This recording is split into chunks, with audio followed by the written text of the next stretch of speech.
Hello guys, welcome to our channel. This is Teja. ప్రస్తుతం మనతో పాటు సీనియర్ జర్నలిస్ట్ జయదేవ్ గారు. నమస్తే సార్. నమస్తే అండి. దగ్గుబాటి వెంకటేష్ మన తెలుగు అగ్ర హీరోల్లో ఇతను కూడా ఒకరు.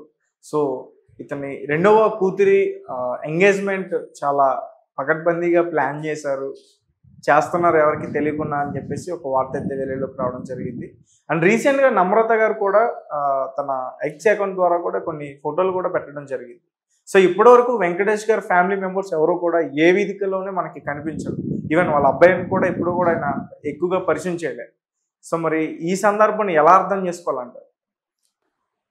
విక్టరీ వెంకటేష్ అని పెట్టిన పేరు ప్రేక్షకులు. అంటే ఆయన ఏది చేసినా కూడా విక్టరీగానే ఉంటుంది. అయితే ఇక్కడ మీరు అన్నట్టు దగ్గుపాటి వెంకటేష్ అని కానీ కాదు, దగ్గుపాటి ఫ్యామిలీ నుంచి కూడా ఇప్పుడు ఎక్కడ ఎవరు తెర మీద కనిపించరు.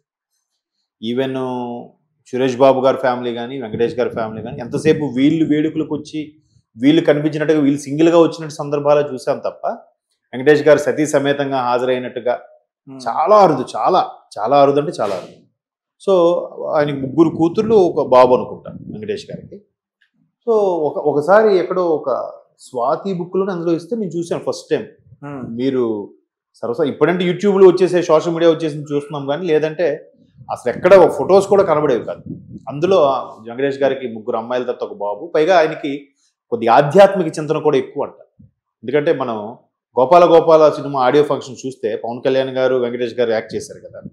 ఇప్పుడు కూడా పవన్ కళ్యాణ్ అదే చెప్పారు, వెంకటేష్ గారు నేను మాట్లాడుకున్నాం అంటే మ్యాక్సిమం ఒక బుక్ గురించో లేదంటే ఒక ఆధ్యాత్మిక సంబంధం గురించో మాట్లాడుకుంటాం, ఎప్పుడు ఆ భావజాలంతో ఉంటారు అని.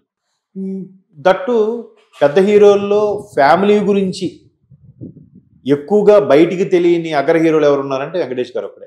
చిరంజీవి గారు అంటే తెలుసు ఫ్యామిలీ ఏంటి అని. నాగార్జున గారు మొత్తం, ఆవిడ అమల గారు కూడా ఒకప్పుడు హీరోయిన్గా చేశాక అది బాగా తెలుసు. బాలయ్య బాబు గారు అంటే ఎలాగో నందమూరి గారు ఫ్యామిలీ కాబట్టి బాలయ్య బాబు గారు, ఆవిడ కూడా ఎక్కడ రారు సర్వసాధారణంగా. బట్ ఈయన రాజకీయ నేపథ్యంలోనూ కుటుంబ నేపథ్యంలోనూ కూడా ఉన్నారు కాబట్టి ఆ విధంగా, లేకపోతే వాళ్ళ అమ్మాయి లోకేష్ గారిని చేసుకుంది కాబట్టి ఆ పరంగా మొత్తానికి కుటుంబిస్తున్నారు. బట్ వెంకటేష్ గారు ఫ్యామిలీ ఎప్పుడు కూడా ఎక్కడ మీరు అన్నట్టు ఎక్కడ చూడడం కూడా లేదు. అలాంటిది ఇంకా పెళ్ళిళ్ళు కూడా చాలా సింపుల్గానే చేసుకుంటారు. అంటే చెప్తారు బాగా దగ్గర వాళ్ళకి సన్నిహితులకి చేయించుకుంటారు. ఇది కూడా నమ్రత గారు తమ ఎక్స్ అకౌంట్లో ఆవిడ అమ్మాయి పేరు హవ్యవాహిని నిశాంత్ అని బిజినెస్ మ్యాన్ వాళ్ళ అబ్బాయి ఏదో చెప్తున్నారు. ఇద్దరికి ఎంగేజ్మెంట్ అయింది. ఆ వేడుకి వెళ్ళిన ఫోటోలు షేర్ చేశారు కాబట్టి తెలిసింది. అఫ్ కోర్స్ ఫిలిం నగర్ వర్గాల వరకు అయితే అందరికీ తెలుసు, అక్కడ ఉండే జర్నలిస్ట్ సోదరులకి, సినిమా వర్గానికి సంబంధించిన ప్రొడ్యూసర్ కౌన్సిల్ వాళ్ళ వరకు కొంతవరకు తెలుసు. బట్ అందరికీ ఓపెన్గా చేసి ఉండదు. ఇప్పుడు కూడా ఆయన ఇప్పుడు పెద్ద అమ్మాయికి మేబీ మ్యారేజ్ అయ్యే ఉంటుంది, అయ్యిందో కూడా నాకు తెలియదు. ఇప్పుడు రెండో అమ్మాయికి ఎంగేజ్మెంట్ అయిందంటే పెద్ద అమ్మాయికి ఆల్రెడీ అయ్యే ఉంటుంది కదా. సో ఆ విషయాలు కూడా ఎక్కడ మనకు తెలియదు. ఆ అమ్మాయికి పెళ్ళి అయిందా అవలేదా, అయితే పిల్లలు ఎంతమంది, అట్లా జనరల్గా ఉండదు. ఎందుకో వాళ్ళు మీడియా కొంచెం దూరంగా ఉంటారు అనుకోవచ్చు. అలా అని ఎక్కడ పడితే అక్కడ ఫ్యామిలీకి ఎక్కడ మనకు కనబడరు. అంటే కథాకార్యాల్లో కూడా ఆయన ఫ్యామిలీతో అటెండ్ అయ్యాడు, వైఫ్ అండ్ హస్బెండ్ ఇద్దరు వచ్చారు, దంపతులు దీవించారు, అలా న్యూస్ మనం ఎప్పుడు చూడం కదా.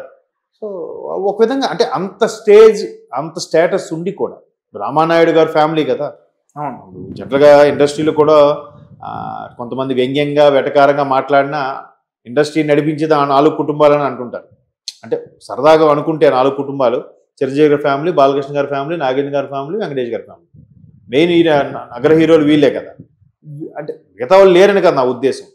సో ఈ 4 ఫ్యామిలీలు నడిపిస్తున్నాయి, 4 ఫ్యామిలీల నుంచి ఎక్కువగా ఏదైనా ఇన్పుట్ అవుట్పుట్ వస్తుంటుంది అన్నట్టుగా అన్నప్పుడు ఎంత ఆ స్టేచర్కి ఎన్నైనా చేయొచ్చు. కానీ నేను ఎప్పుడు గుప్తంగానే ఉంచుతాడు, ఎక్కడ బయటపడ్డు, ఎక్కడ హడావిడి ఉండదు.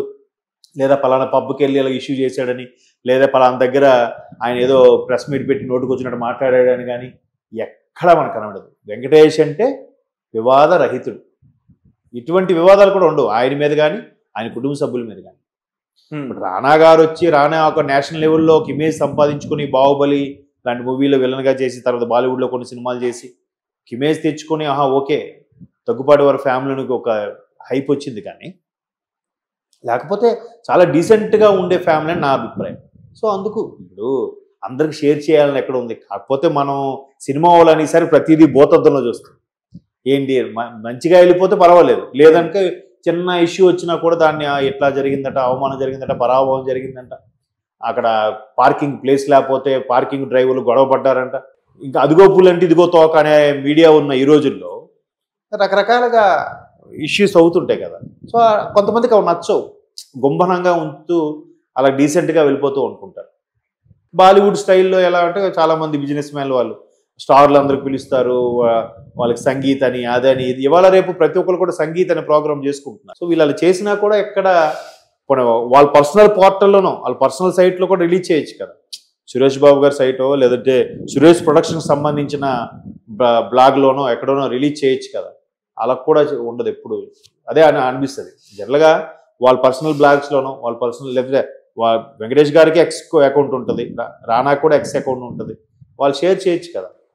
చేయరు అంతే. వాళ్ళకి అట్లా ఆర్భాటాలు నచ్చలేము. ఇట్లా బయటికి నలుగురికి చెప్పుకునేది కాదు, ఎందుకులే మన లైఫ్ మందే అని అనుకుంటారేమో.